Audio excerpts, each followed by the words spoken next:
누구든지 그리스도 안에 있는 자는 이전 것은 지나갔으니 새로운 피조물이 되었다. 사람이 조금 개선된 정도가 아니라 예수를 믿고 변화된 사람은 완전히 새로운 피조물이 되는 그런 존재가 된 것인데, 주인이 바뀌었기 때문에 이제는 우리가 하고 싶은 대로 하고 살 수가 없어요. 할 수 있는 것과 할 수 없는 일들이 분명히 생겼습니다. 왜냐하면 내 주인이 이젠 예수 그리스도가 되셨기 때문이. 하기 싫어도 해야 됩니다. 주인이 시키시는 일이면.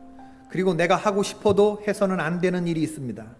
이것을 잘 분별해야 돼요. 여러분, 사탄 마귀는 우리가 하나님의 뜻을 분별하는 걸 집요하게 방해합니다. 분별 자체에 관심을 갖지 못하게 할 수도 있고, 잘못된 분별을 하도록 미혹할 수도 있고, 분별을 잘했다 할지라도 우리의 몸을 끌고 가는 것을 방해할 수도 있고, 분별된 삶을 살지 못하도록 마지막 단계에서 회방하기도 합니다. 분별은 쉬운 주제가 아니에요. 여러분, 하나님의 뜻을 머리로만 하는 게 아니라 이 분별이라고 하는 건 삶으로 온전히 살아내는 것입니다. 구원받은 백성들은 이전 것은 지나갔으니 보라 새 것이 되었도다 하는 그런 사람이라고 말씀을 드렸는데, 우리의 소속이 달라졌고 우리의 신분이 달라졌습니다. 어둠의 자식에서 하나님의 자녀로 변화되었죠. 예수 그리스도의 공로요, 하나님의 선물이요, 믿음으로 말미암은 역사인 줄로 믿습니다. 이제 새롭게 거듭난 피조물들은 옛사람의 습관대로 살지 않습니다. 내가 그리스도와 함께 십자가에 못 박혔나니 그런즉 이제는 내가 사는 것이 아니요 오직 내 안에 그리스도께서 사시는 것이라. 이제 내가 육체 가운데 사는 것은 나를 사랑하사 나를 위하여 자기 몸을 버리신 하나님의 아들을 믿는 믿음 안에서 사는 것이라. 하나님과 세상을 겸하여 섬길 수 없어요.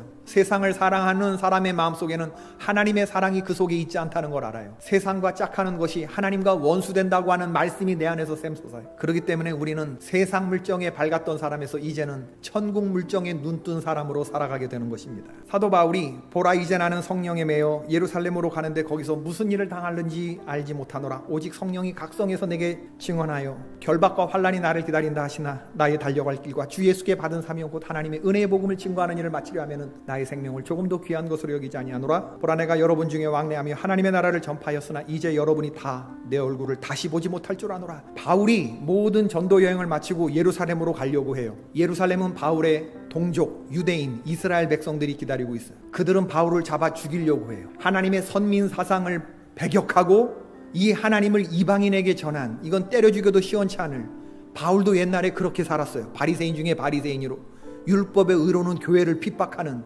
이단들은 전부 다 나사렛 예수 도당들은 다 잡아 죽이는 것이 하나님께 영광 돌리는 거라고 믿었던 때가 있었어요. 그런데 그때는 내가 눈에 비늘이 쌓여 있었던 때예요. 주께서 눈에서 비늘을 제거해 주시니 이것이 백성들을 사랑하고 구원하시는 하나님의 뜻인 걸 깨닫고, 이방인들의 구원을 받는데 내 동족 유대인들이 지금 이것에 대해서 눈이 감겨 있으니 내가 죽는 한이 있어도 거기 가서 복음을 전해야겠다. 이게 사도 바울의 분별. 그런데 바울을 사랑한 성도들은 가면 안 된다. 결박과 환난이 기다리고 있는데 이건 너의 무모한 열정이다. 말려요. 누구 분별이 옳은 거예요? 사도 바울은 결박과 환난이 있어도 나는 간다. 하나님과 교제를 나누다 보면 하나님의 뜻은 금방 들어오는 거예요. 오히려 하나님이 기뻐하시지 않는 거가 우리 마음속에 팍팍 와서 꽂히게 되는 거예요. 일평생 이루어야 할 이 작업, 믿음의 형제들과 교제를 높여가는 가운데 하나님의 주권적인 능력 안에서 그분의 뜻을 올바로 분별하며 살아가시는 우리 개포의 권속들 되시기를 축원합니다.